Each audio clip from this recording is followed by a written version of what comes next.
دا بعد شیرونو خبرې د خفقان نه کېږي. زما درې زامن دي، زما او زما د ښځې خدمت نه کوي، مونږ یې مور پلار یو. او مونږ له حلال رزق نه راکوي، مونږ تبلیغ کې نشي لیږلی، زموږ دوايانې نشي پوره کولی، مونږ له نه راکوي خرچه، زمونږ غم خدای دپاره نه دي، نو مونږ په زامنو څه کوو؟ الله پاک د درې واړه هلاک او برباد کړي، الله دې ذلیل او رسوا کړي. ملګري تا تپوس کړی دی زما مرد امور ماته خیري کوي او ماته بددعایي کوي او حالانکه زه په حق یم، زه خیال هم ساتم. دا خبره ځان سره یاد وساته، حدیث کې راځي نبی مهربان صلی الله علیه وسلم یو ځل عرض وکړ چا چې په داسې حالت کې سبا کړ چې هغه د الله تعالی حکم مني په باب د مور او پلار کې، الله تعالی به دته د جنت دو دروازې کولاو او که چا صرف مور ژوندی وي او پلار وفات وي یو دروازه به وته کولاو. یو صحابي عرض وکړ اے د الله نبی اگر که پلار ظلم اسلام فرمایل، اگر که پلار ظلم او اگر درې ځله فرمایل نبی مهربان صلی الله علیه وسلم. دې حدیث مقصد څه دی چې یو سره سحر کې او د الله حکم د خپل والدینو په حق اومني، د الله رب العزت حکم په باب د والدینو کې هغه حکم دی احسان. ګوره یو خبره ځان سره یاد وساته، یو ته عدل ویلی شي، حقدار ته خپل حق ورکول، خپل حصہ والا وخت خپل حصہ ورکا. په باب د والدینو کې د عدل حکم مونږ ته رب العالمین نه دی کړی، بلکې په باب د والدینو کې مونږ ته رب العالمین د احسان حکم کړی دی. احسان دې ته ویلی شي چې د هغې طرف نه ظلمي او ته برداشت کړي، ته ښېګڼه کې، ته ښه خبره او په هغه باندې مال لګي، په هغه باندې خپل ځان لګي، خدمت یې کې، هره خبره یې مني. ستا پلار چې کله ستا په کور کې موجود وي، یقین وکړه دا ستا دپاره یو حفاظتګاه ده، ستا دپاره دا یو ډاډ دی. خیاران فرمایي د پلار مثال په کور کې داسې دی لکه د کور دیوالونه چې کله کور شته او دیوال یې نشته نو هلته به ته خوب صحیح نشي کولی، د غل غدو او حیواناتو نه ته محفوظ نه یې.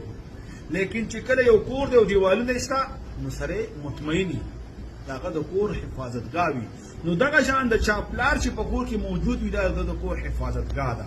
د د حیا د عزت حفاظتګاه ده، د د مال او دولت حفاظتګاه ده، د د ژوند حفاظتګاه ده، د هر قسم شرونو نه، که هغه انسانان دي او که هغه حیوانات دي، که موذي حشرات دي، د دې هر څه نه د انسان حفاظت کېږي چې کله ستا پلار موجود.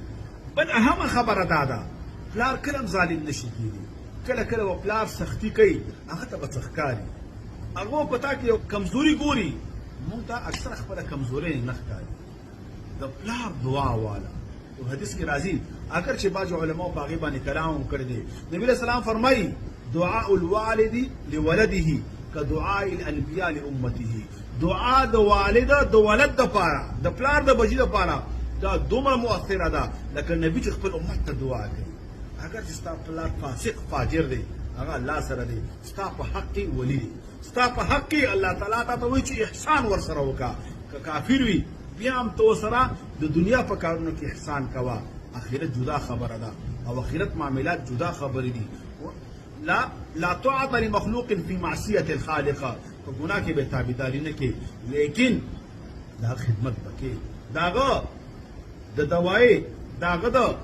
نور ضروریات انتظام پتا لازم او واجب دی. دا به خامخا کې اگر که کافر دی، اگر که هغه فاسق دی. یو بل حدیث کې راځي نبی مهربان صلی الله علیه وسلم فرمایي دعا د درې کسانو نه رد کېږي، یو پکې دعا د والد ده د ولد ده. دغه شان دا دعا او خیري دواړه دي، که دعا یې وکړه که دعا به رنګ شي دنیا او آخرت به دې ښایسته شي. او دا یاد وساته که نن د سره زیتې کړي تا ته به زیتې ښکاري خو هغه به اصل کې زیتې نه وي، سبا به په دې ته خوشحاله وي. او یو ورځ به د زړه نه که چېرته حقیقت کې هغه زیتې کړي هغه به پښیمانه شي او د زړه نه به دعا وغواړي. او کله چې د زړه نه دعا درته وکړه والله دومره عزت به الله په دنیا او آخرت کې درکړي چې ته به متحیره. یو بل حدیث کې راځي نبي اسلام منع کړې ده چې تاسو بددعایي مه کوئ، مې نفس ته کوئ، ځان ته، مې اولاد ته کوئ او مې مال ته کوئ. وی اسې نه چې تاسو ځان ته یا اولاد ته یا خپل مال ته خیري وکئ او دا موافقه شي د هغې وخت سره کوم وخت چې دعاګانې قبلیږي، ملائک پې امین ووایي برباد به شي ایمان. لهذا مسلسل نافرماني مه کوه، که هغه بد کوي ته ورسره ښه کوه، که هغه تعلق کټ کوي ته بار بار ورځه، سینه ورسره ولګوه، لاسونه یې ښکل کا، خپې ورته زور کا، داغه د ضرورتو دغه تاسو کا داغه د ضرورتو پوره کولو کوشش وکا هغه چې کوم خبره کوي هغه ومنه امید د الله نه دی چې کور مستقبل به برابر شي پلار جون ته یو اوچت نعمت دی زه اکثره خلکو دا خبره کومه مسافري کې یا زه تعلیم د پارازي اول خپل والدینو کنډیشن وګوره کاغه ډیر ضعیفان وي نو دا تعلیم د بار ملک پریدا دا د بار ملک مزدوري پریدا پلار سره د کینا د پلار خدمت دی وکا خپل وطن کې خپل تعلیم وکا خپل مزدوري وکا د پلار دعا وغواړه د مور دعا وغواړه دا غوي دعا واخله دنیا او آخرت باندې دواړه خسته شي ونه ته ډیر تعلیم وکي ته ډیر غټ سره جوړ شي ته ډیر مال وګټي لیکن چې راشي پلار دی نه او مور دی نه نو دا ډیر نیمګړی ژوند دا ډیر د پریشانو ژوند دی د دنیا ژوند ښایست دا په مور او پلار باندې دی او دې لپاره یو خاص ټیم دی دغه ټیم نه دا ستا دپاره یو ګولډن چانس دی دغه واخله دغه ټیم قدر وکړه د دې عزت وکړه مور او پلار خدمت وکړه هغوی سره کښېنه هغوی ته وګوره د هغوی خبرې واوره د هغوی خبرې ومنه دا ستا دپاره کامیابي ده د پلار خبرې دا ډېرې ملغلرې دي والله د استادانو خبرې والله د هوښیارانو خبرې د افلاطون او د ارسطو خبرې د دې ټول نه ستا د پلار خبرې ستا لپاره ډېرې قیمتي دي یو د دین خبرې دي د الله کلام دی د نبي مهربان صلی الله علیه وسلم ارشادات دي دې پسې درېیم ستا د پلار خبرې دي د هغې وجه نه الله تعالی چې کله په قرآن کې خپل حق بیانوي الله تعالی چې کله په خپل کلام کې خپل حق بیانوي ورپسې څه وایي الله تعبدو الا ایاه دا د الله حق وبالوالدین احسانا متعدد ځایونو کې بار بار الله تعالی د خپل حق سره د والدینو حق بیانوي نو ته خپله معلوم کا چې والدینو څومره حق دی پتا پلار دا ماتې ګوډې خبرې دا وړې وړې خبرې دا غلطې به ورته ووایو غلطې نه دي قدر زر شناسي وقدر جوهر جوهر والله دې خبرو پسې ګوره خلک جاهل د داسې یو بابا م پېژنمه چې د هغه په موبایل کې د هغه د والد صاحب خبرې دي نو زه په هغه ډېر زیات خفه وم وایي موبایل درنه ورک شو دا خو معمولي خبره ده وینا کې د بابا خبرې دي هغه وایي زه اورم ما ته سکون میلاوي او هغه څه خبرې وي د سره په ټلیفون خاصه سوال جواب او چې ستا ژوندي او ته ورشې مشورې ته چې زه دوکان کومه زه د فلان کې جاب کومه د فلان کې دنده یا وظیفه کومه یا د فلان کې ځای ته ځمه یا عمرې یا حج ته ځمه یا ملګرو ته سره واده یا بل ځای ته ځمه او هغوی دا د یو خبرو وکړي او بیا ورپسې دعا هم وکړي والله د دې نه به بل دولت نه وي د دې نه به بله خوشحالي نه وي کله کله والدین هم انسانان دي غصه وکړي کله کله په ناحق هم غصه وکړي والله د دوی دا غصه هم یو نصیحت دی د ورځ به دې غصې هم ته ارمان وکړي والله دې کې هم ډېره مزه ده چې هغه غصه وکړي هغه په قهر شي او ته سترګې ټیټې کړي والله چې هغه به یې په زړه کې ډېر مهربانه هغه ډېر یو لوی دولت دی ستا دپاره هغه به ډېر دعاګانې وکړي ستا دپاره والله چې هغه به الله نه ډېر څه غواړي ستا دپاره او الله به د هغې په بدله کې تا ته بیا ډېر څه درکړي پلار غوسه دا د ډاکټر هغه ترخه دوایي ده اگر چې تا ته به ترخه ښکاري عارضي به تا خوله ترخه شي طبیعت به دې خراب شي لیکن ترخی دوایي کې الله ته شفا اچولي نو دغه شان د پلار په دې غوسې کې هم تا دپاره الله ډېر خیر واچوي ډېر برکت به ته ورته واچوي د پلار د اواز لري د پلار د اواز لري یقین وکړه دې کې دومره اطمینان دی دومره یو خوند او یو مزه ده خو نن موږ بیماران یو لکه څرنګه یو سړی دی او هغه تبه تېره کړي او بیا ورته خوږ سالنه خوږ شربت هم پې کلی کړي نن موږ د پلار په قدر باندې نه پوهېږو یو خو زه کله کله ګیله وکړم د تعلیمي ادارو نه که هغه زموږ مدارس دي او که سکولونه دي دوی ته بعضې اوقاتو کې فنون خو ورښودلی کېږي ډاکټر د بچي نه جوړ شي انجینیر ته نه جوړ شي یو غټ وکیل ته نه جوړ شي یو غټ محقق ته نه جوړ شي کله ته یو غټ مفتي او عالم جوړ شي لیکن د پلار حق یې ورته نه د مور حق یې ورته نه ښودلی د خور حق یې ورته نه ښودلی په دې باندې نه یې پوه کړی نو دا ډېر ظلم دی والدینو ته پکار دي چې خپل بچي په داسې ادارو کې داخل کړي چې کم از کم دا حق خو ورته ښیي که نه وبالوالدین احسانا ولا تقل لهما اف د هغه مخې ته به اف هم نه کړي خبره او جواب جدا خبره ده او دا اف هله کېږي چې انسان کله دردمند شي خبره پرې بده ولګېږي الله وایي که بد هم در باندې ولګېده که غلطه خبره هم هغه وکړه که ظلم هم در سره وکړه الله څه وایي اف به هم نه وایي څومره خوږه خبره الله کړې ده څومره د سوچ خبره الله تعالی کړې ده والله الله حکیم دی هره خبره کې حکمت دی دې کې هم ډېره مزه ده که هس چې ته سوچ وکړې ته پرې پوه شي کله کور ته راشي اول پلار ته راځه والله د پلار دا تکتل دې خو یو ثواب دی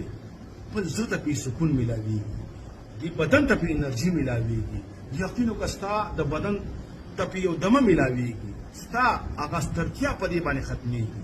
هغې سره خبرې وکړه او د ورځې ټوله کارګزاري هغه ته بیان کړه که تعلیمي اداره کې ته یو دنده وظیفه کې ته یو تجارت کې که هغه پې پوهېږي او که نه هغه په دې باندې خوشحالېږي مور یو که پلار وي دواړو ته کیسې د ورځې وکړه هغوی سره یو خنجه کښېنه خوږې خبرې ورسره وکړه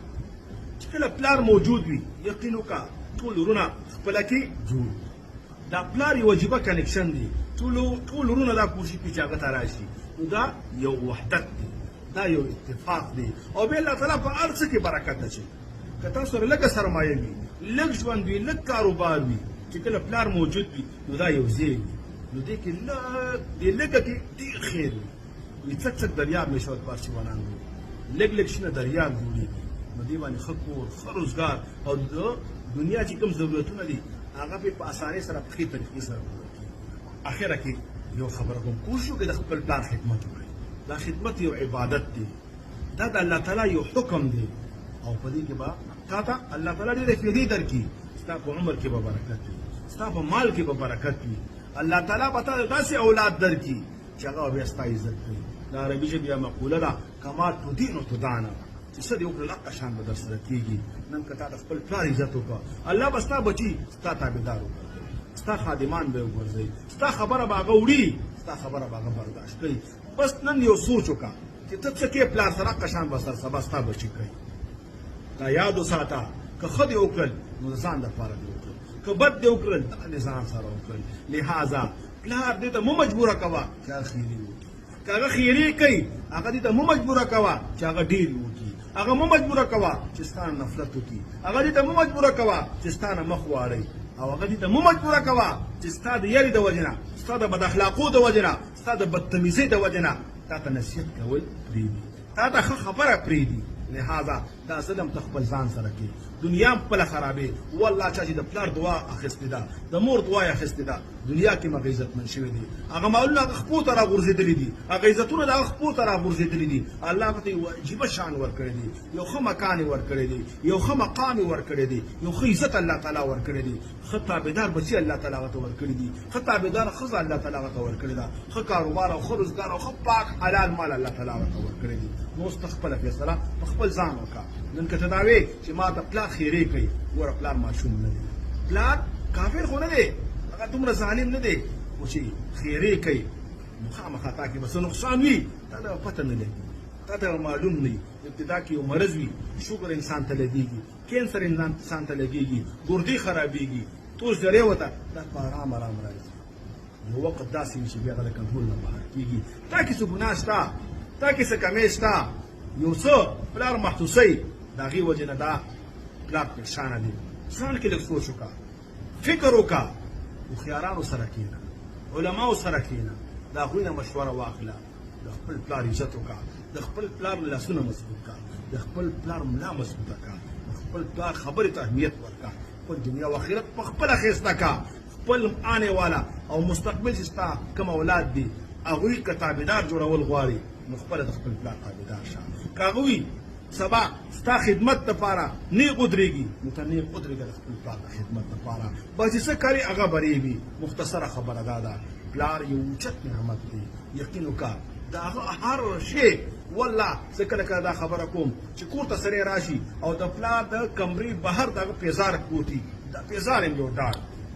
دا هم یو حفاظتګاه ده والله که د هېڅ شي فکر در سره نه وي نه به د غل وي نه به د غدو وي نه به د ظالم وي بس چې دا پروت وي ستا د کور ضروریات پوره دي ستا کور محفوظ دی ستا یقین وکړه هر څه برابر دي د پیزار کې دومره یو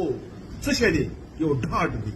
دې کې یو اعتماد پروت دی دې کې یو د زړه سکون پروت دی یقین وکړه دا ډېر څه دی ستا لپاره الله دې ولماته او بیا ټولو ملګرو ته توفیق ورنصیب کړي د خپل والدینو خدمت وکړي خپل والدینو ته کلک او مضبوط وبرېږي بعضې ملګري به داسې وي چې هغوی والدین به وفات شوي یا خو به یې صحیح تابعداري ده کړي ښه خدمت به یې کړي دا ډېره ښه خبره ده او بعضې به داسې وي چې دا به واړو او هغه به وفات شوي او بعضې به داسې وي چې د هغوی نه به خفه دي یو درس ان شاء الله په دې باندې زموږ را روان دي د چا والدین وفات شوي او دا غواړي چې خپل